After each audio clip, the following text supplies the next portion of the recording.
So the Leadership Consortium owes its name and its origin from the fact that a consortium is in essence a grouping and a collective of ideas and thoughts. And it's embedded in the fact that leadership per se is not normally in the hands of one person. It should be a collective, it should involve different perspectives, it should involve a broad spectrum of what is possible from the leadership perspective. The Zenger-Folkman family of colleagues around the world represent a broad group of people who are playing in the leadership space. And our Australian colleagues, Terry Reynolds and Glenn Price, have done a magnificent job in putting together a set of podcasts that address the questions and the recipes within the Zenger-Folkman methodology. These podcasts represent step-by-step, short, bite-sized, normally about 3 to 4 minutes, ideas, concepts, and tips and tricks as to how we can build our extraordinary leadership.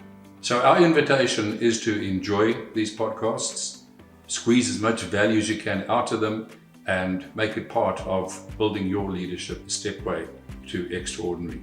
The 8th podcast addresses the critical tentpole of focusing on results. It is a non-negotiable in the leadership space to ignore the fact that ultimately leadership must produce results for the organization and for the cause that is being led. Sadly, in our South African experience, too many leaders find themselves in very senior positions in organizations but are functionally not placed there because of their competency. There are many other reasons why this is occurring in our country. However, our research again has shown that talent and character is part of the mix, but unless leaders are able to demonstrate that they can produce results and significantly on an ongoing basis, leadership is failing. Welcome to the Leadership Digital podcast series with Glenn Price and Terry Reynolds. One of the things we often say is leaders who aren't getting results aren't truly leading. Leadership is ultimately about producing results. This is the third leadership tentpole.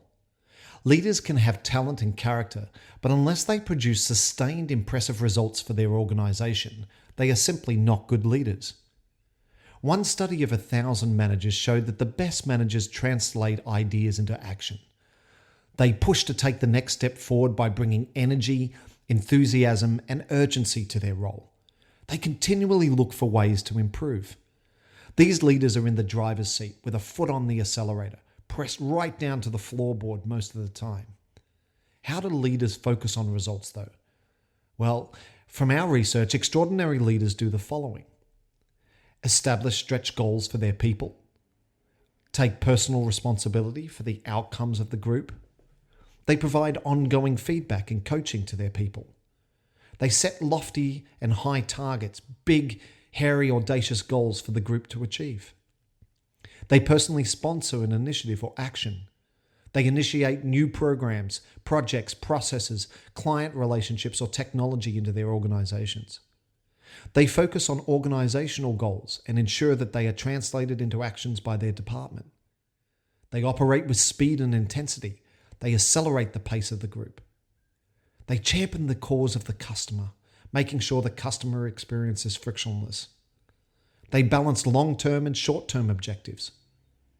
The best leaders get things accomplished, even under duress and stress. They choose the right goals and follow through. So here are some ways to bring about transformational results. Number 1, know what the organization expects. Ask yourself, what does the organization expect from me and my department?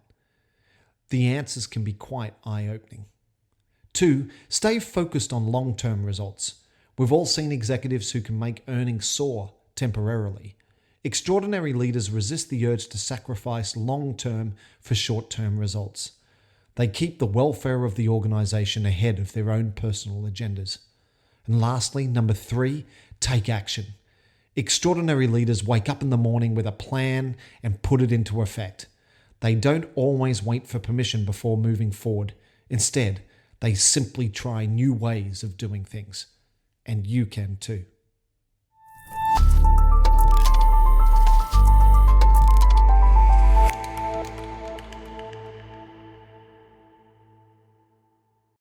It's a pleasure to be able to share these thoughts and ideas with you and hopefully be part of allowing you to adopt a journey where extraordinary leadership is an opportunity and a growth area for you and your teams.